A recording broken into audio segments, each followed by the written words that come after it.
The St. Valentine's Day Massacre, one of the most notorious gangland slayings of the Prohibition era, where 6 gang members and a civilian in the wrong place at the wrong time were gunned down in cold blood. Today we're exploring the history of Prohibition in the United States and how the circumstances it created led to one of the most brutal unsolved crimes in American history.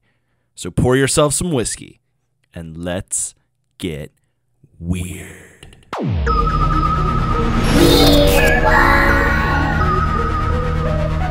What's up, you beautiful weirdos, and welcome to the Weirdoverse. I'm your host, JD Ross, and you are tuned into Weirdwide, your favorite digital cult. Hope everyone's having a good week. 'Tis the season for love, after all. I'm pretty excited. I'm taking my wife, Trina, to see a stage production of Anastasia next week, so that should be a really good time. Just so you know, this is your official reminder to do something nice for that special someone, that special person in your life. This episode's going to be dropping about a week before Valentine's Day, so you still have time. You still have time. I mean, unless you decided to listen to this episode late, maybe you decided to procrastinate, maybe listen to it a little bit after Valentine's Day, which, at the end of the day is really your fault. You should have been paying more attention. So, I'm not going to be blamed for you being negligent. It isn't my job to remind you to be nice to the person you love.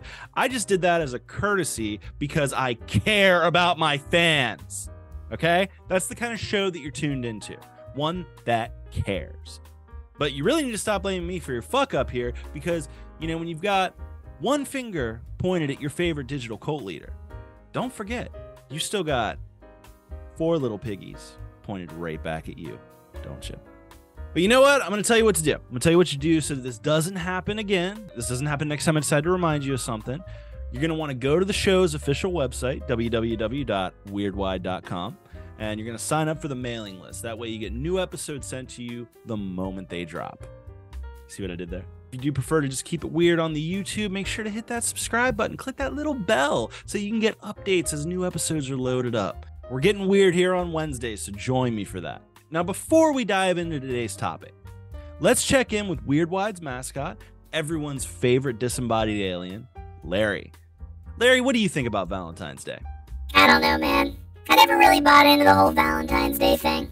Oh, what's the matter? You don't have a little alien sweetheart on your home planet? I didn't say that. I actually have a pretty epic dating life. I just don't see myself with one creature. This bird you can't chain, Did you just rip off Skinner? Maybe Skinner ripped me off. All right, enough nonsense. Enough love. Let's get to what you came here for. Old-timey, violent gangland murder.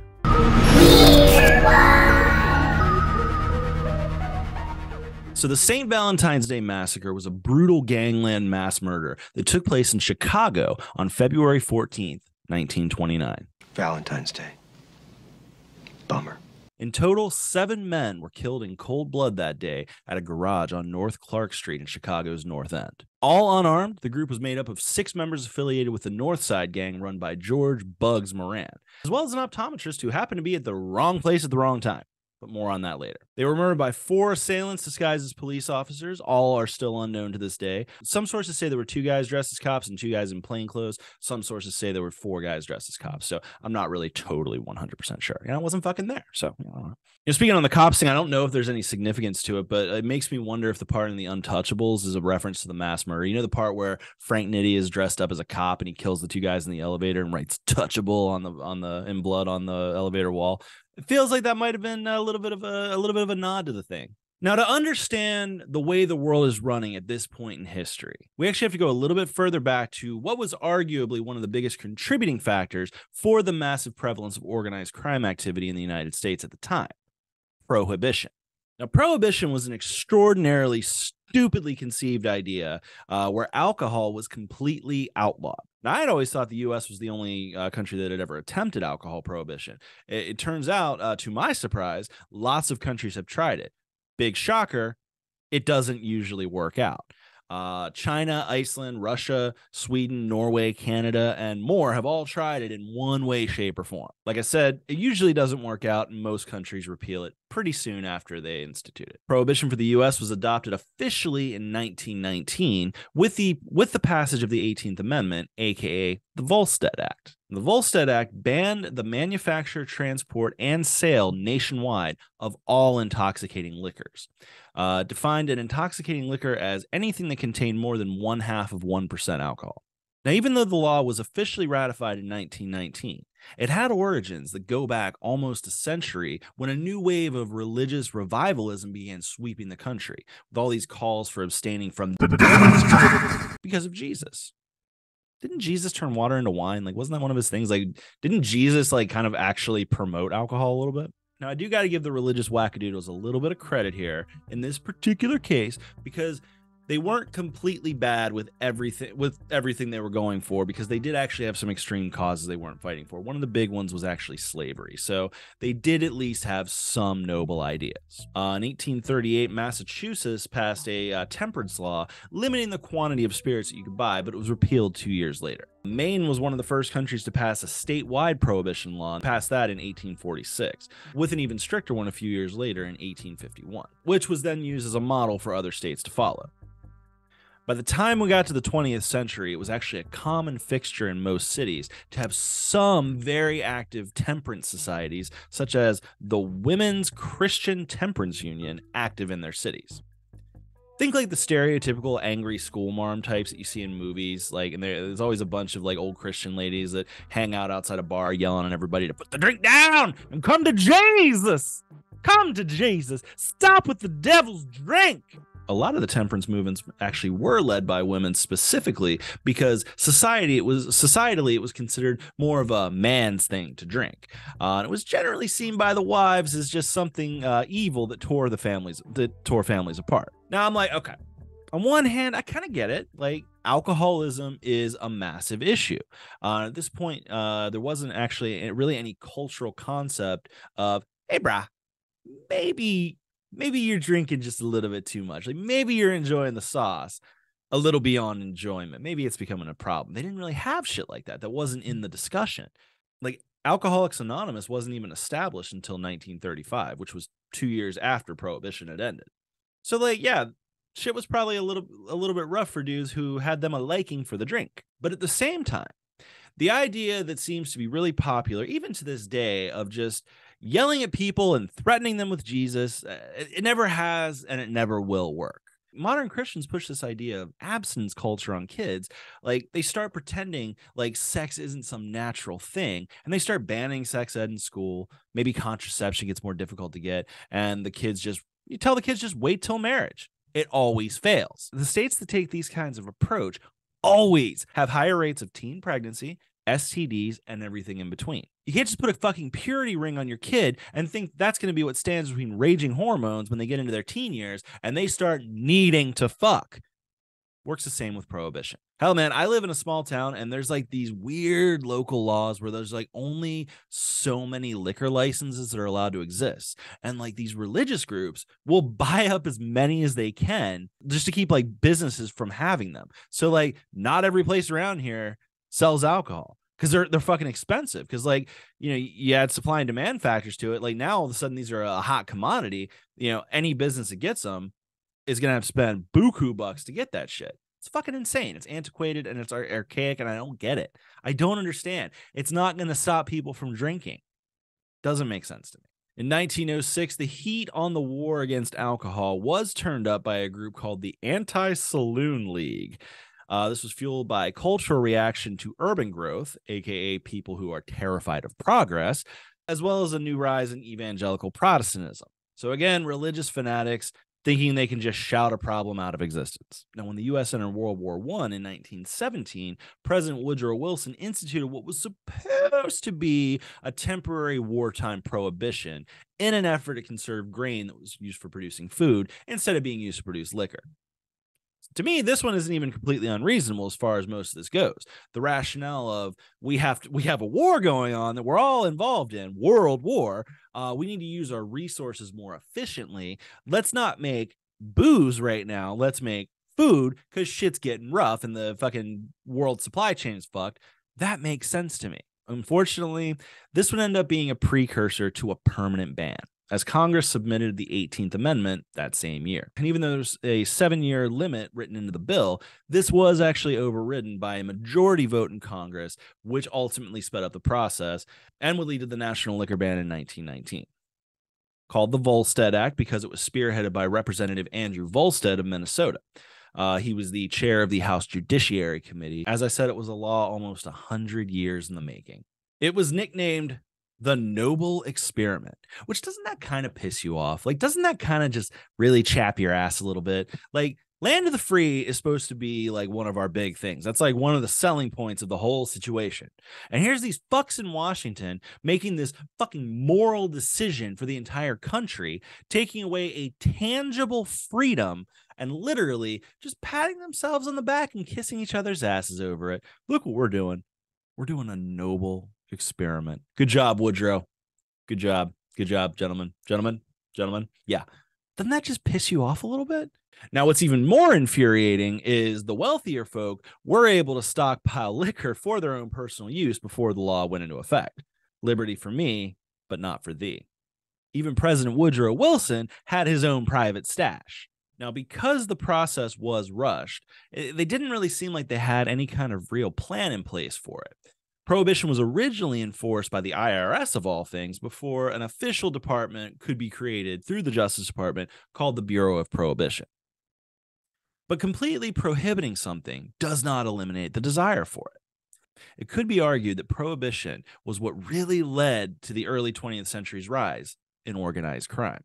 Bootlegging operations began almost immediately, and within the first 6 months of Prohibition, the federal government opened 7,291 cases related to the Volstead Act.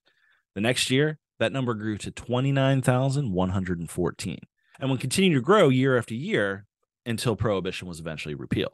Crime absolutely increased with the advent of Prohibition. In one study of more than 30 major U.S. cities during the Prohibition years 1920 and 1921, the overall number of crimes increased by 24%. Additionally, theft and burglaries increased 9%, homicides by 13%, assault and battery rose by 13%, drug addiction over 45%, and police department costs rose by 11.4%. Now, with alcohol being taken away, a new commodity suddenly becomes very much in demand. And anytime an illicit substance is in demand, organized crime groups will always step in and provide said substance.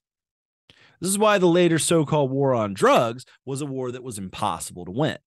Anytime you tell humans they can't have something, they will find a way to go out and get it. I mean, weed, cocaine, heroin, it's all illegal. But it's all accessible because there's someone filling that need. But that's a completely different topic. Now, around this time, mafia groups in the U.S. were already active. With a lot of immigration from Italy, the element of La Cosa Nostra followed with it. Prior to Prohibition, these mafia groups had mostly dealt in prostitution, gambling, and sometimes protection rackets and things like that. But now they had a cash cow that would give them a new massive source of revenue. And with that, power. Oh, look! All right, looks like we got a caller calling. Weird Wide, you are on the air. JD, it's a pleasure to make your acquaintance. My name is Tony Cannoli. Oh, okay, cool. Nice to meet you. Okay, that's enough of that. Now, unfortunately, at the moment, JD, we have a little bit of business that we need to discuss. Business? Yeah, so it seems that your little friend from out of town, Larry, it seems like he owes me some money for a gambling debt. And I shouldn't have to tell you that I'm not one that's known for his patience. Oh, so Larry owes... Tell your little friend from out of town that I want my money. And if I don't get it, I can assure you that very unpleasant reactions will follow. I'm just a little curious, Tony. I mean, like, what kind of unpleasant reactions are we talking about here? Oh, JD, it's so very unpleasant. Let me assure you, if Larry doesn't give me my money, I'm gonna turn him into mush. Or maybe like a cream. Like the cream of a cannoli. Sweet, silky, smooth, delicious cream of cannoli. All wrapped up in a flaky fried pastry shell. And topped with powdered sugar. Maybe a couple chocolate chips for extra flair. That sounds delicious. You tell your friend from out of town. Better give me my money. Well, that was weird. So Larry's out here pissing everybody off. Okay, back to it. Now let's meet some of the players in the ensuing power struggle that would lead to that fateful day in Chicago. Now, while it is not confirmed that he was the one behind the murders, it is widely assumed that the hit was ordered by one of the most notorious mobsters in American history, Al Capone. Alphonse Gabriel Capone was born in New York City on January 17th, 1899. He was the son of Italian immigrants Gabriel and Teresa Capone, who came to the U.S. in 1893. Gabriel was a barber and Teresa was a seamstress. They seemed to be normal, everyday working Joe types. Now, aside from Al, the Capones had 8 other children. This is a fun fact I found here is his brother Vincenzo actually went a completely opposite direction from his younger brother. So he eventually changed his name to Richard Hart and was actually a prohibition agent. And you think your family reunions are awkward. 2 of Al's other brothers, Frank and Ralph, worked alongside Al in his criminal empire. Capone did show some promise in school, but he had a lot of trouble following the strict rules of his Catholic school. His school days came to an abrupt end at the age of 14 when he was expelled for hitting one of his teachers in the face. I feel like, honestly, though, haven't we all had a teacher at one point or another that just like what you wouldn't give to just. A lot of us thought about it, but few of us did it. Just saying. I'm not over here trying to like take up for Al Capone, but I feel like we've all been there. We can all relate to this particular impulse. Now, initially, after being expelled from school, Capone worked with a lot of small-time gangs such as the Junior 40 Thieves and the Bowery Boys before eventually joining a much more powerful New York street gang called the 5 Points Gang. Now, one day working the door at a bar, he apparently insulted a woman whose brother then attacked him and slashed him with a knife 3 times, leading to a nickname that would stick with Capone for the rest of his life, Scarface, which he absolutely despised. It's kind of crazy the real world. It's kind of crazy there was actually a real world Scarface. Like, that's pretty wild. Except instead of cocaine, it was whiskey. In 1919, Capone made a move from New York to Chicago at the invitation of his mentor, another very prominent mob figure, Johnny Torrio.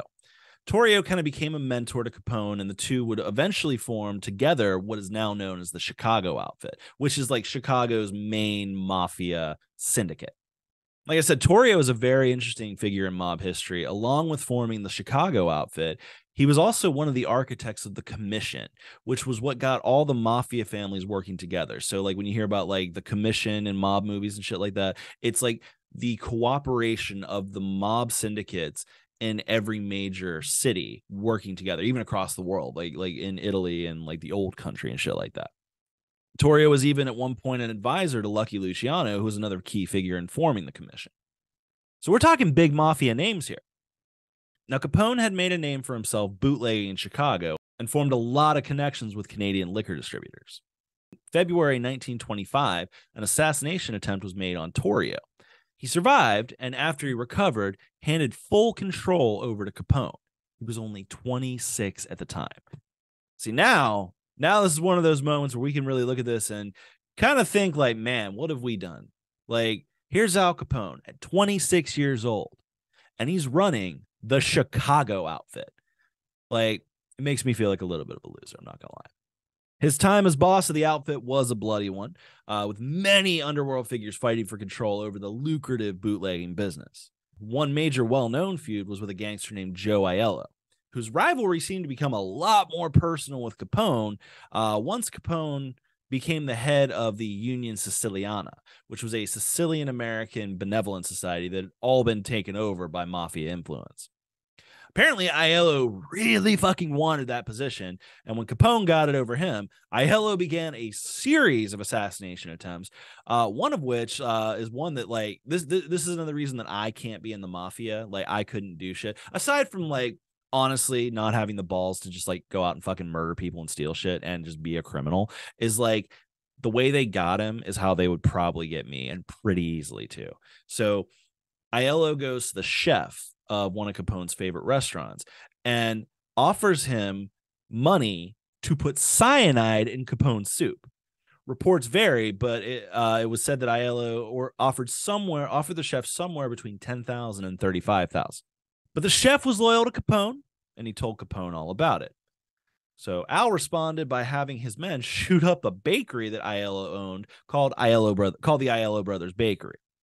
They shot over 200 rounds into the store, wounding Joe's brother Antonio.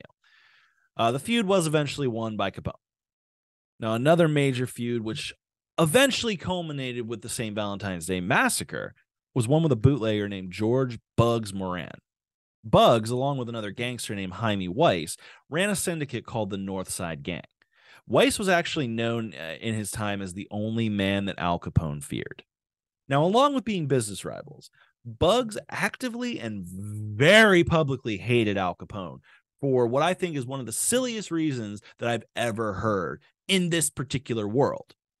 So because Capone dealt in many criminal enterprises, liquor being the most lucrative, but he dealt in other stuff, gambling, anything that could make money in the underworld, gambling, loan sharking, all that shit. But he dealt in prostitution. And that's where Bugs Moran drew the fucking line. See, Moran was a strict Catholic, and he felt that prostitution was just too much. He felt as a Catholic that prostitution was disgusting, and he hated Capone for profiting from it. Like the absolute mind fucks that religion can make you do. Like you're totally cool with running a criminal empire. You're totally cool with like running a group, an organization that definitely murders its rivals. Like you'll see in a minute here, he like literally attempts to have people like that are in his way murdered. But hookers are where you draw the line on what's good and bad. Make it make sense, Bugs. Make it make sense. Like I said, several attempts were made on Torrio and Capone's lives by Weiss and Moran. At one point, a hit squad targeted Capone at his headquarters at the Hawthorne Inn in Cicero, Illinois. Over 1,000 rounds were shot into the hotel trying to take Capone out. Capone survived. And in retaliation, Capone's men murdered Jaime Weiss. Frank Nitti, who was Capone's right-hand man and one of his most dangerous enforcers, is credited with masterminding the hit on Weiss. In response to the hit on Weiss, Bugs Moran attempted to murder a member of Capone's gang, but from what I can tell, he failed. See, this also to me kind of shows the difference between Capone and Bugs Moran. Capone was playing chess, while Moran was playing checkers. Moran comes off to me as very impulsive, and he seemed like he let his anger get the best of him. Like, Capone, like, he wasn't, like, from what I can tell, he wasn't even going for a high-value target. I couldn't even find the name of the guy that he had targeted. He was just trying to hit somebody in Capone's crew, instead of trying to think of a way to actually deal with a real problem from a mafia sense. Like, the smart thing to do would have been to try to hit Nitti or Capone or somebody in the muscle or the administration end of the organization, but he didn't. Capone had had enough, and he set into motion a plan that would eliminate Bugs Moran for good. So while Capone was on vacation in Florida, good plausible deniability, Moran was offered a truckload of whiskey at a bargain price. He had it delivered to the garage on North Clark Street at 10:30 a.m. on February 14th, 1929.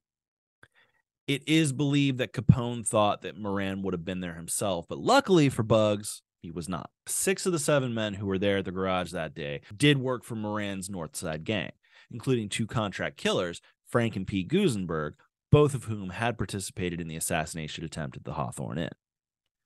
The 7th unlucky son of a bitch, who is the epitome of wrong place, wrong time, was a German optometrist named Reinhard Schwimmer.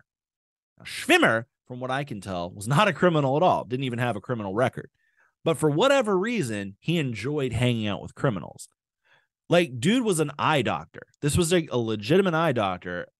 And like, I don't know. It just kind of comes off as like extraordinarily bad judgment. I'm not trying to victim blame here, but like, you're a fucking eye doctor.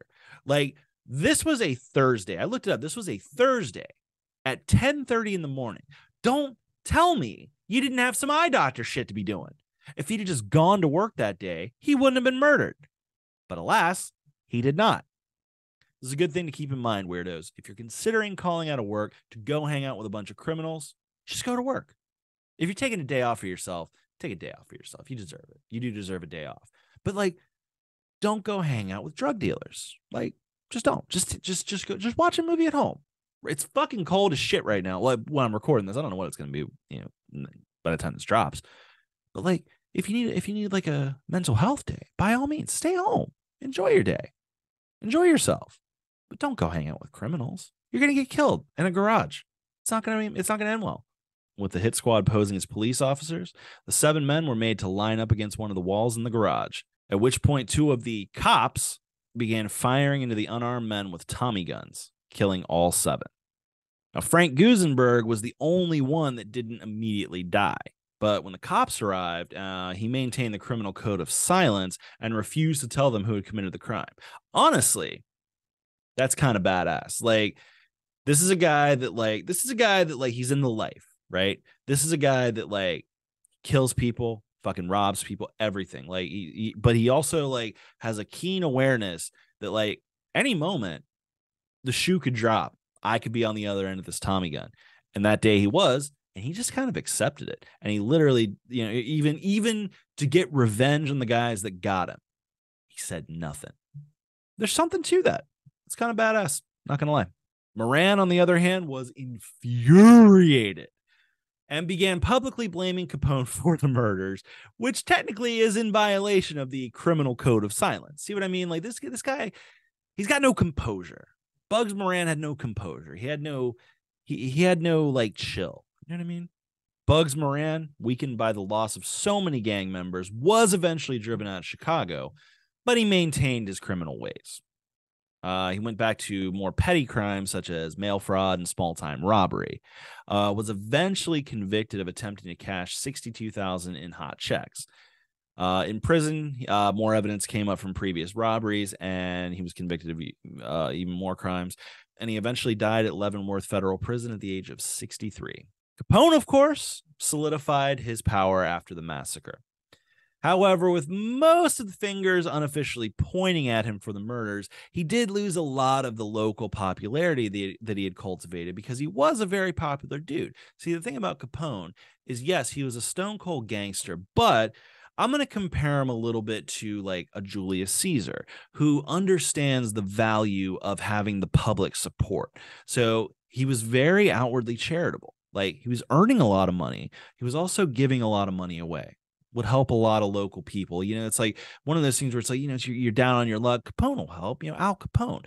If you're a civilian, yeah, you might get caught in the crossfire of shit, but like, it's a lot like The Godfather, you know, it's like that. So he had a lot of public love and a lot of public support, but the massacre definitely took a lot of that away. And at that point, the federal government also began very actively trying to take him down. In October 1931, he was convicted of tax evasion, and his reign as one of the most notorious mobsters in history came to an end. Now, like I said, it is widely believed that Capone was the mastermind behind the massacre, but no one really knows for sure. There is some evidence that members of the Chicago police were involved themselves, as they were not above getting involved in the liquor trade, or it could have just been some small-time gangsters who were trying to make a name for themselves and got carried away. We never will truly know. As far as Prohibition goes, it was eventually recognized for the horrible idea that it was and officially abolished in 1933. We seem to have learned absolutely nothing from history, as other forms of Prohibition have been and still are in place, with the war on drugs being particularly destructive to the many caught in its wake. But that is another episode for another day. Well, thanks for getting weird with me. Make sure to have a nice Valentine's Day. For real, do something special for the one you love. Do something nice. Do something that's gonna make their heart flutter. Don't forget to go on the website, sign up for the mailing list. You get new episodes sent directly to your email. You don't even have to seek them out. They show up right in your email for you, nice and convenient. If you want to shoot me an email, you got any thoughts on this episode or any other episodes, really, you can email me at weirdwidepodcast@gmail.com. Don't forget to find me on Instagram and TikTok at dudestweirdo. You can hit me up in the DMs there too. If you're listening on audio only, make sure, if you like what you're hearing and you feel so compelled, to leave a review on Apple. It really helps out the show, and it's really appreciated. And if you're watching on YouTube, make sure to subscribe. Make sure to comment below. Let me know what you think. Let me know any other ideas you want to hear for other episodes.